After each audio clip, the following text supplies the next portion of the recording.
Comme une immense lame de fond, vous êtes le peuple qui se lève pour lancer un cri d'alarme. Que faisons-nous de notre humanité? Que faisons-nous de l'homme et de la femme? Que faisons-nous de l'enfant? Bravant les difficultés matérielles et économiques, vous êtes venus de tous les territoires de France et du monde entier, de toutes conditions, de toutes confessions, de toutes opinions politiques et philosophiques. Vous êtes des femmes et des hommes libres. Vous n'avez pas peur de faire éclater le carcan du politiquement correct. Et ce, en dépit des sempiternelles accusations qui ne visent qu'à nous faire taire, qui tiennent lieu d'arguments à nos opposants. Ces accusations d'autant plus répétées que plus personne n'y croit. Tous, vous êtes là pour l'abolition universelle de la GPA, car il est encore temps d'agir.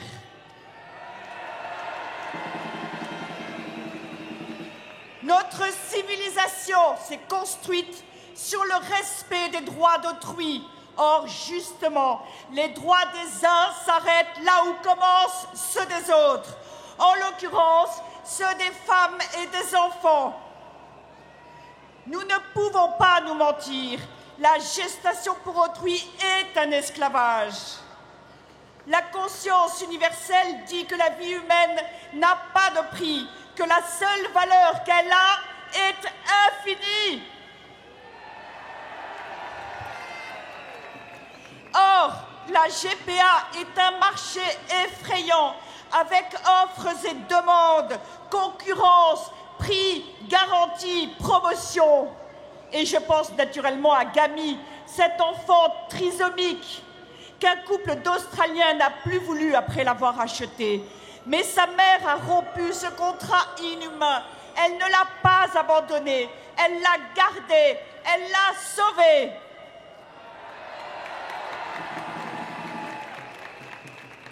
De ce marché dans lequel l'enfant est une chose, nous ne voulons pas, sous aucun prétexte, aucun motif. Le désir d'enfant ne justifie pas de le traiter comme une marchandise que l'on produit et que l'on vend. L'humanité a déjà connu ce type de marché dans l'histoire. Cela s'appelait l'esclavage. Depuis l'Antiquité, chaque époque a connu sa forme d'esclavage. La Déclaration universelle des droits de l'homme de 1946 l'a définitivement condamné. C'est la grandeur de notre civilisation d'y avoir mis fin. Hélas, l'esclavage a ressurgi sous une nouvelle forme, celle de la GPA. Mais nous ne pourrons pas dire « nous ne savions pas », car nous savons. Et le nier, c'est être complice des agences qui l'organisent. Cependant, les lignes bougent. De tous les bords politiques, de toutes les familles de pensée, des voix autorisées se sont élevées ces derniers mois pour condamner sans appel ce marché. Encourageons-les. Des pétitions sont en cours. Signons-les, car il est encore temps d'agir.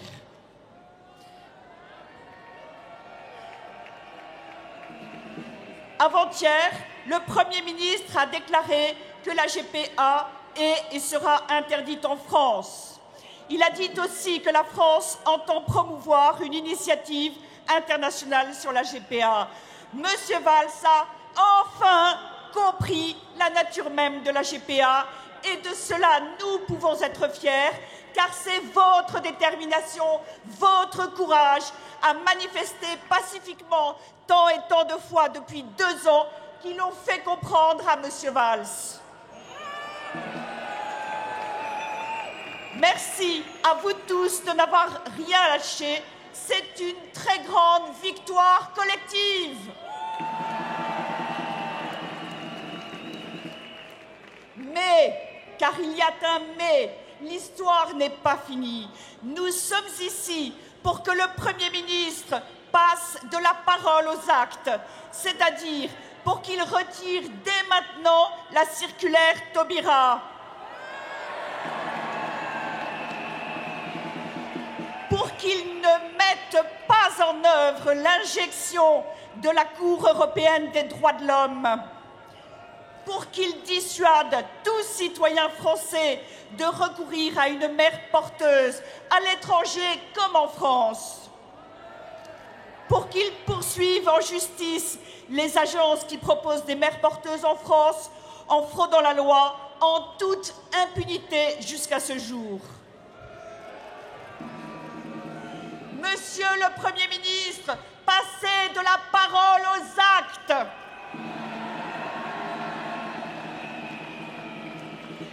Pouvons-nous avoir encore confiance dans la justice de notre pays? Je m'interroge. La Cour de cassation vient de dire un droit qui contredit notre législation.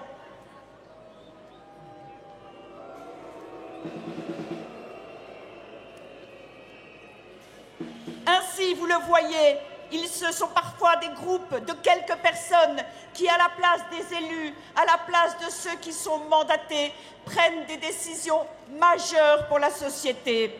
Et elles se font ainsi le complice de la fabrication d'orphelins de père. Mais nous espérons encore, et nous sommes là pour cette raison, que le Conseil d'État ne cédera pas aux scandaleuses injonctions de la CEDH sur la GPA. Car, vous l'avez compris, la CEDH est en réalité favorable à la GPA.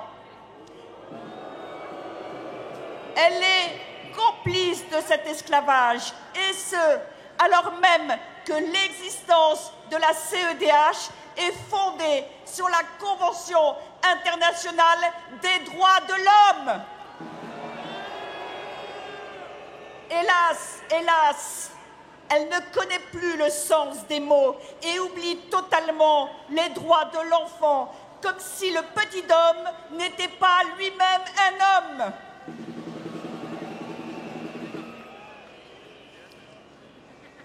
Quant à messieurs Valls et Hollande, ils ont déclaré qu'ils suivraient sur la PMA sans père l'avis du CCNE, le Comité consultatif national d'éthique. Comme son nom l'indique, c'est un organisme consultatif. Quelle lâcheté, messieurs!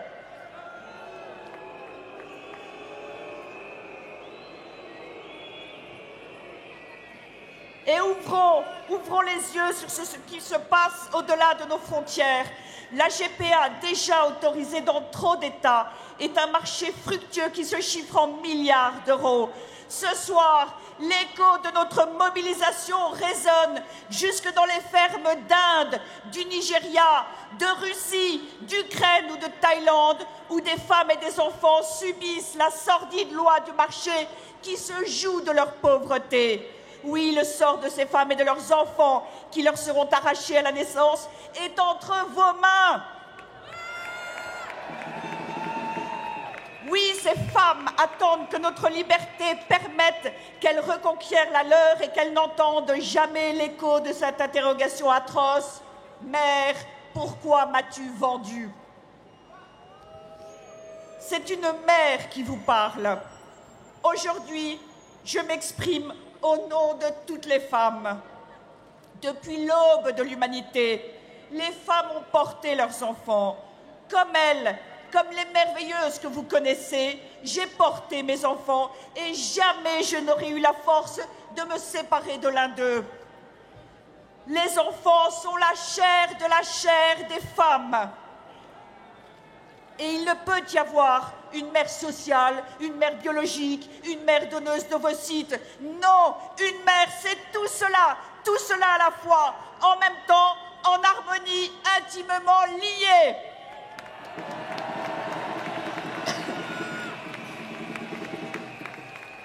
Et l'enfant n'est pas un objet, il est comme chacun de nous un sujet à part entière, cœur, corps et esprit.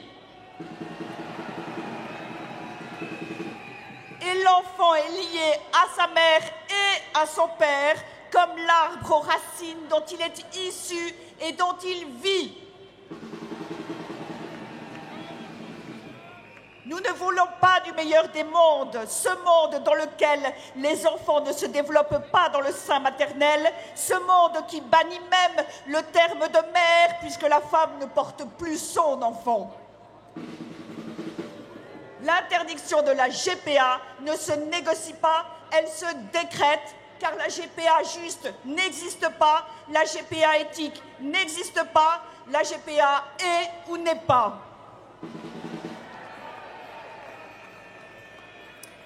Ainsi, soyons le fer de lance d'un peuple que blesse la GPA, qu'elle soit pratiquée en France ou à l'étranger. Soyons fidèles aux principes gravés dans le marbre de la tradition française de la non-disponibilité du corps humain. Devant l'horreur, c'est notre humeur, notre honneur de nous engager comme l'ont fait nos frères aînés contre l'esclavage. J'appelle les Français, les Européens et tous les citoyens du monde à se mobiliser pour arrêter cette folie. C'est pourquoi je vous propose que nous fassions du 5 octobre la journée internationale de lutte contre la GPA.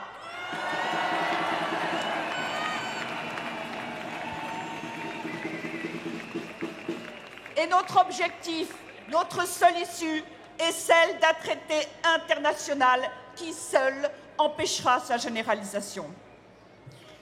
Le mariage et l'adoption Taubira sont l'arbre qui voulait cacher la forêt de la PMA sans père, de la GPA et du genre.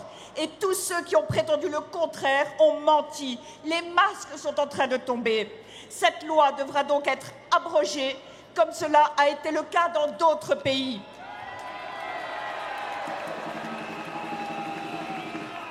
Ces États ont compris les conséquences et finalement préféré pour les couples de même sexe une alternative au mariage. Cette semaine, le gouvernement a une nouvelle fois montré son désamour des familles en annonçant des mesures qui vont encore les fragiliser. Économiser de l'argent sur leur dos est un choix désastreux dont la France paiera les conséquences beaucoup plus vite qu'elle ne le pense. La déconstruire est une lourde erreur, humainement et collectivement.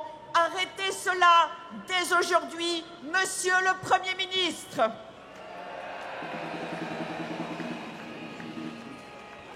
Nous sommes en train de changer le cours de l'histoire. Ne relâchons pas nos efforts malgré les difficultés. Hommes et femmes libres, agissons pour libérer les opprimés, ces femmes utilisées, ces enfants vendus, ces enfants que l'on fait sciemment orphelins de père ou de mère. Notre conscience sera notre récompense et l'histoire le juge ultime de nos actes. Anti-GPA de tous les pays, unissons-nous! Vive l'humanité homme-femme! Vive l'humanité libre! Nous ne lâcherons rien, jamais!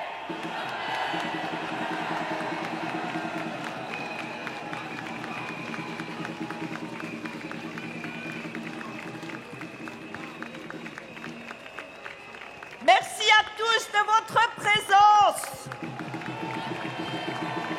et de vos encouragements.